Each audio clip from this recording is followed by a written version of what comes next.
ऋषियों का, महर्षियों का, इनका ना इतना बल था इनके तपोबल में, इनमें इतना तपोबल का बल था कि बड़े बड़े राजा महाराजाओं को भी इनकी शरण लेनी पड़ती थी। इसीलिए तो इतने बड़े बड़े राजा महाराजा, चक्रवर्ती, सम्राट तक नंगे पैर दौड़कर इनका स्वागत किया करते थे। राजा दशरथ बहुत ज़्यादा बेचैन रहते थे इन दिनों, बहुत ज़्यादा व्याकुल रहते थे। किन दिनों? जिन दिनों उनकी कोई संतान न थी। एक के बाद दूसरा, दूसरे के बाद तीसरा उन्होंने इस तरह से 3 विवाह कर लिए, लेकिन संतान सुख उन्हें प्राप्त ही नहीं हो रहा था। बहुत ज़्यादा दुखी रहते थे, बेचैन रहते थे कि क्या होगा, क्या होगा मेरे राज्य का, कौन बनेगा इसका उत्तराधिकारी। गुरु वशिष्ठ उनके राज्य में, उनके जो राज गुरु होते हैं वो थे। गुरु वशिष्ठ उनकी इस चिंता से अनभिज्ञ न थे। गुरु वशिष्ठ जिनको ब्रह्म ज्ञान था, काफ़ी समझाते थे, आप चिंतित ना हो राजन, आपके यहाँ समय आने दीजिए, इस तरह के पुत्र रत्नों की प्राप्ति होगी कि सर्वस्व जगत में नाम होगा, उन पुत्रों का बोलबाला होगा। जब तक ये धरती, अंबर, चांद, सितारे रहेंगे तब तक उन पुत्रों का, आपके पुत्रों का नाम सदा ही ऐसे चमकता रहेगा जैसे सूर्य चमकता है। जैसे सूर्य कोई झुटला नहीं सकता, इस तरह से आपके पुत्रों को कोई झुटला नहीं पाएगा। काफ़ी उपाय पूछते थे ब्रह्म ऋषि से, लेकिन वो सदैव यही कहते, वक्त आने दीजिए, वक्त आने दीजिए। आखिर वो वक्त आया। गुरु वशिष्ठ जी ने कहा, श्रृंग ऋषि इन दिनों अपने आश्रम में आए हुए हैं, वो पुत्रयष्टि यज्ञ किया करते हैं, आप वो यज्ञ संपन्न कीजिए, उनसे जाइए, मिलिए, और वो इस तरह के कुछ नियम कानून या फिर कुछ बातें इस तरह की वो जानते हैं जिससे संतान की प्राप्ति होती है। कुछ लोगों का मानना है कि खाली पुत्रयष्टि यज्ञ से ही अग्निदेव बाहर निकले और उन्होंने खीर के कटोरे हाथ में दिए और उन खीरों को रानियों ने, सभी रानियों ने खाया और उनसे, तीनों रानियों ने खाने के बाद उनको पुत्रों की प्राप्ति हुई। लेकिन इस बात में कितनी सच्चाई है, कितनी सच्चाई नहीं, ये तो परमात्मा जानता है। लेकिन जो मनीषी हैं, जो ज्ञानी हैं, वो थोड़ा ध्यान लगाते हैं और इन बातों को कहते हैं कि ऐसा कुछ भी नहीं था। श्रृंग ऋषि ने जो हवन किया था, उस हवन के दौरान कुछ जड़ी बूटियाँ ऐसी थीं जो उस खीर में मिलाई गई थीं।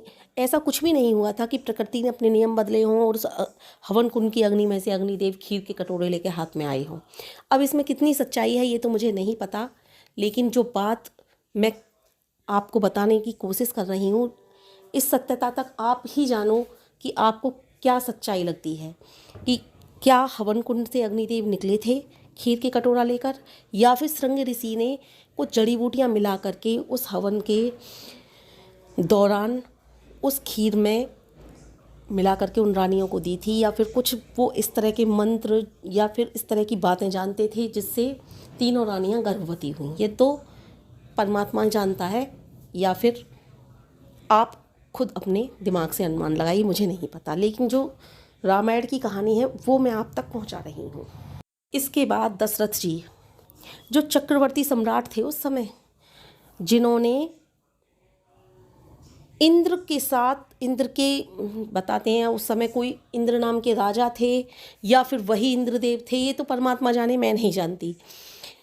या तो हो सकता है कोई पृथ्वी पर ही इंद्रदेव के नाम के राजा राज कर रहे हों उस समय, या फिर हो सकता है वही जो स्वर्ग में इंद्रदेव रहते हैं। प्रकृति ने कैसे नियम बदले, क्या हुआ, ये मुझे नहीं पता। लेकिन बताते हैं उस समय किसी इंद्र नाम के राजा के साथ दशरथ जी का युद्ध हुआ था, जिसमें महारानी कैकई ने भी उनका साथ दिया था। इस तरह के चक्रवर्ती सम्राट थे वो। उसी दौरान 3 वर राजा ने कैकई को मांगने के लिए कहा था, जिस पर कैकई ने कहा था कि मैं वो 3 वर वक्त आने पर मांग लूँगी, जब मुझे मांगने होंगे। तो बात चल रही थी कि बहुत ज़्यादा चिंतित थे राजा दशरथ जी अपनी संतान के विषय में, और इस संतान के विषय में गुरु वशिष्ठ जी ने उनसे कहा, श्रृंग ऋषि इन दिनों अपने आश्रम में पधारे हुए हैं, जाइए उनसे मदद लीजिए, आपके पुत्र रत्न की प्राप्ति होगी, संतान का प्राप्ति होगी। इस तरह से वो वहाँ गए श्रृंग ऋषि के आश्रम में, नंगे पैरों ही दौड़े चले गए, भागे चले गए तीनों रानियों के साथ। रथ लिया साथ में, ना पहरेदार लिए साथ में, कुछ भी नहीं लिया कि इनके साथ जाऊंगा तो मैं एक राजा कहलाऊंगा, मुझे याचक बन के जाना है उनके पास, मुझे उनसे कुछ मांगना है। चाहते तो वो अपने महल में उन्हें बुला सकते थे, लेकिन नहीं बुलाया उन्होंने। वो बोले उनको इस तरह से महल में बुलाऊंगा तो अच्छा नहीं लगेगा, उसमें उनकी शाख घट जाएगी, लेकिन मैं उनके पास जाऊंगा तो इसमें उनकी शाख बढ़ेगी। इस तरह से वो एक याचक बनकर अपनी तीनों रानियों के साथ साधारण जो मानव होते हैं उनकी भांति, चक्रवर्ती सम्राट की भांति नहीं, एक साधारण मानव की भांति श्रृंग ऋषि के पास पहुँचे। श्रृंग ऋषि ने उनकी अनुनय विनय देखा किस तरह से आए हैं, सहस्र ही स्वीकार कर लिया पुत्र यष्टि यज्ञ करने के लिए। अब श्रृंग ऋषि को, क्या श्रृंग ऋषि, इस विषय पर ये चर्चा आती है, क्या श्रृंग ऋषि अगर वो अपने राजमहल में बुलाते उनको श्रृंग ऋषि को, तो क्या पुत्र यष्टि यज्ञ करने को मना कर देते?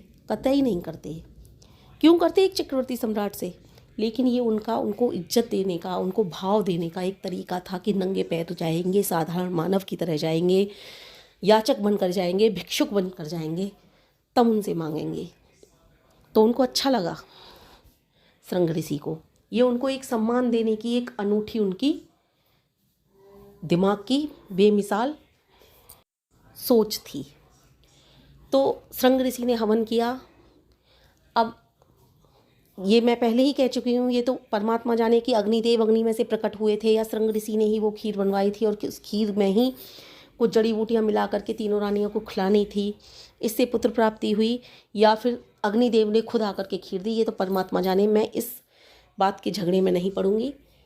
मैं सिर्फ इतना बताऊंगी कि खीर खाई थी हाँ तीनों रानियों ने, और वो उस खीर में श्रृंग ऋषि ने ही जड़ी बूटियाँ मिला कर दी थी या अग्निदेव प्रकट हुए थे अग्नि में से, ये परमात्मा जानता है।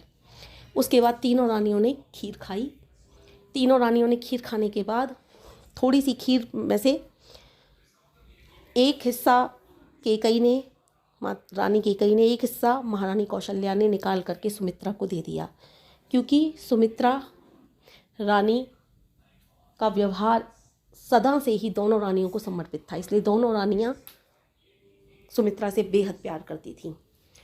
समर्पित था, इस बात का उदाहरण इन बातों से मिलता है कि उनके दो पुत्र थे सुमित्रा जी के, लक्ष्मण जी, शत्रुघ्न जी। दोनों ही पुत्र उन्होंने अपने दोनों रानियों के ही पुत्रों की सेवा में समर्पित कर दिए थे। लक्ष्मण जी राम की सेवा में समर्पित थे, तो वहीं पर शत्रुघ्न जी भी भरत की सेवा में समर्पित थे। इस तरह से तीनों रानियों ने खीर को खाया। इससे आगे कहानी